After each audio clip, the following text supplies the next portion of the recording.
Welcome back to the deep dive. We take stacks of information and, well, make sense of them for you. Today we're diving into something really vibrant, Ramleela and Dussehra, specifically how these festivals are celebrated within ISKCON, the International Society for Krishna Consciousness. Our mission really is to get past just the visual spectacle. We want to understand the spiritual heart of it. What makes these ancient traditions a deep, immersive experience in the context of Krishna consciousness today? We've got a good amount of material to unpack here. Absolutely. And right from the start, the sources frame these not just as festivals or performances, they're positioned as immersive spiritual events. Yeah. The idea is to really use the drama, the participation, to pull you, the listener, the viewer, right into Lord Rama's divine activities, making stories from millennia ago feel well, immediate, relevant right now. Okay, right. So let's start with Ramleela itself. Simple definition first. Makes Rama's play, doesn't it? A dramatic retelling of Lord Rama's life from the Ramayana. Exactly, Rama's play. But this is where the ISKCON perspective adds a layer. Our sources consistently call Ramleela sankirtan in action. Sankirtan. Yeah. That's the congregational chanting, the core practice, right? Precisely. It's the main way to achieve spiritual realization in this age, according to the teachings. So calling the play sankirtan, that's significant. So how does that work? You're saying the acting itself becomes a form of devotional chanting, that the performance generates that same spiritual energy. It comes down to bhava, the spiritual emotion, the consciousness behind the action. The devotees involved, they don't see themselves as just actors saying lines. It's a form of service, a seva. They immerse themselves in playing Rama, Sita, Lakshmana, maybe especially Hanuman, with real devotion, reverence. That intention, that bhakti, transforms the whole thing from theater into worship. That's why the sources emphasize it's not just about looking professional, it's about the sincerity you feel coming from the stage. That changes the whole dynamic, doesn't it? Yeah. So if the focus is bhakti, devotion, how do they handle the technical side, playing these intense roles? Is it different from regular acting? Oh, definitely. The sources touch on that. The goal is fundamentally different. A regular actor wants to, portray a character effectively for the audience. A devotee performing seva wants to glorify the Lord through that role. So if someone playing Hanuman, their focus is all on showing Hanuman's incredible, selfless service to Rama. The real purpose isn't just entertainment, it's instruction. Using the drama, the music, the words to make these deep spiritual teachings about dharma, about righteousness, really accessible, especially, for the younger generation, making it stick. That makes sense. It's teaching through immersion. Which brings up a point many listeners might wonder about. If ISKCON's main focus, the chanting, centers on Krishna, why put so much energy into celebrating Lord Rama? To someone new, it might look like a bit of a detour. Yeah, it's a really common question, but theologically, there's absolutely no contradiction. Srila Prabhupada, ISKCON's founder, always emphasized that Krishna is the source of all avatars, all divine descents. Lord Rama is one of the most important of those avatars. They're connected. They're aspects of the same supreme source. Okay. If you look at the Bhagavad Gita, Krishna himself says it, right? Whenever righteousness, dharma, declines, he descends sometimes as himself, sometimes in other forms like Rama, to restore balance and protect the devoted. Rama's descent had a very specific purpose. Right, and Rama has this specific title, Maryada Purushottam. We translate it as the ideal king, but what does that actually mean in terms of behavior? What's the core example he sets? Maryada Purushottam. It means the perfect upholder of duties, of boundaries, of righteousness. He is the standard. Think about his most famous act, accepting 14 years of exile. Why? Not because he did anything wrong, only to honor a promise his father made, even though it was, complicated. A promise to his stepmother, Kaikeyi. Exactly. Sacrificing the throne, comfort, everything, just to keep his father's word. That is dharma in action. Putting duty, truth, righteousness above your own wants. So celebrating Rama is really celebrating Krishna's own pastimes, but in a form that perfectly shows how to live according to moral principles, especially in society. Got it. So it's all leading back to the same source, but Rama provides this perfect model for righteous conduct. Okay, that leads us perfectly into the climax, Dussehra. We move from the whole life story to that final victory. Rama defeating Ravana, the 10-headed demon king. And this is where the symbolism gets even deeper, really personal.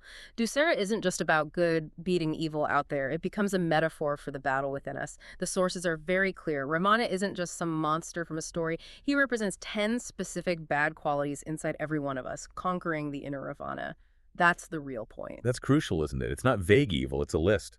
The sources actually name the 10 qualities symbolized by Ravana's heads that we need to well, metaphorically burn away. Precisely. And knowing the list helps make it practical. They are lust, anger, greed, illusion, pride, envy, ego, selfishness, cruelty, and materialism. Wow. Lust, anger, greed, illusion, pride, envy, ego, selfishness, cruelty, materialism. That list, it feels incredibly relevant today, doesn't it? It really does. How do people apply that? Like take ego or materialism. How does watching Ravana fall help someone deal with, say, social media pressure or consumerism? It's exactly the application. Look at Ravana. He was incredibly powerful, learned, wealthy, but his ego, thinking he was the center, the controller, and his lust, wanting Sita, led to his total destruction. Materialism isn't just having things, it's the belief that things and status bring ultimate happiness. It blinds you to spiritual reality. Ego makes you think, I'm the doer, instead of seeing yourself as connected to or a servant of the divine. The story is ancient, but the warning is timeless. Even great power or knowledge won't save you if these 10 qualities are running your life. So the act of burning Ravana's effigy, the Ravana Dahan, it's more than just fireworks. It's a public collective promise. You're watching it burn and thinking, I need to burn these things in myself. Yeah. Through devotion, prayer, and especially chanting the holy names. It's a very powerful call to look inward. Exactly. And that commitment, that energy, you see it reflected in the whole ISKCON celebration style. It's this really beautiful blend of ancient Indian tradition and the very dynamic, energetic bhakti practice that ISKCON is known for worldwide. Okay, let's talk about that style. How does ISKCON weave its specific practices like kirtan, like prasadam, into the Ramleela and Dussehra narrative? It's not just tacking them on, is it? No, not at all. It's fully integrated. The Ramleela performances themselves are often quite grand, elaborate sets, costumes, aiming for a high standard to really capture people's imagination.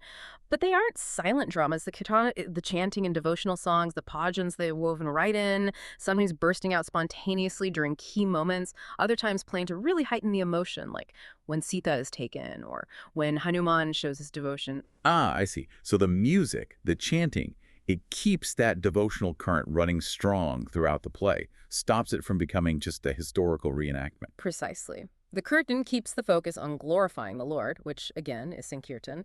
And then you also have the spiritual discourses. Senior devotees will often speak, explaining the deeper philosophical points behind Rama's actions, and critically, how you can apply these lessons in your own life today. It connects the ancient story to practical, modern spirituality. Making sure people leave with something they can actually use. Yes, and then there's the prasadam distribution, the blessed food, offered first to Lord Rama and Sita. This is essential in any ISKCON event. Non-negotiable, really. Absolutely. Prasadam literally means mercy. So by offering the sanctified food and then sharing it freely with everyone, people receive spiritual nourishment. It purifies the senses, reinforces the whole message they've absorbed. It engages the whole person, mind, spirit, and body. Right, all these elements work together to drive home the point. This isn't just looking back in history. Ramleela and Dussehra have timeless relevance. They're celebrated now because the struggle for dharma, for righteousness, feels very real, very current. It really does. The sources often present Rama's story almost like a handbook for ethical living in challenging times. So for someone listening, what are the key takeaways? The actionable lessons, not just from Rama, but the other main figures too. It's about applying it, right? Definitely. It's about embodying the virtues. From Rama, as we said, it's about standing firm in your values, truth and duty above all, even when it hurts. From Sita, it's about always choosing truth, maintaining that spiritual integrity even in the worst circumstances. And the others? Lakshmana and Hanuman. Lakshmana teaches us about protecting the righteous, that fierce loyalty to duty and to those who uphold dharma. And Hanuman, well, Hanuman is the ultimate example of serving with humility, doing incredible things, impossible things, but with zero ego, just pure selfless service. The sources really hammer this home. These aren't just old stories, they call them living truths. The whole festival cycle, Ramleela leading into Dussehra, it's designed to wake up our own innate love for God. It's a call to action. Embody Rama's virtues, destroy Ravana's vices within ourselves. That's the journey. So really, this entire deep dive maps out a path for personal change. The celebrations are built to inspire you, the listener, to take on that 10-headed Ravana within, those negative traits we listed, and to cultivate the Rama within, that ideal of goodness, service, truth. And understanding that, embracing that path to transformation, that's the real fruit of engaging with these divine stories. So as we wrap up, here's something to maybe reflect on, drawn right from this teaching. If you're serious about conquering your inner Ravana, which one? Which one of those 10 qualities, lust, anger, greed, illusion, pride, envy, ego, selfishness, cruelty, or materialism, which one will you commit to tackling first, starting today, through your own devotional practice? Making that single, specific choice, that's your first powerful step toward victory.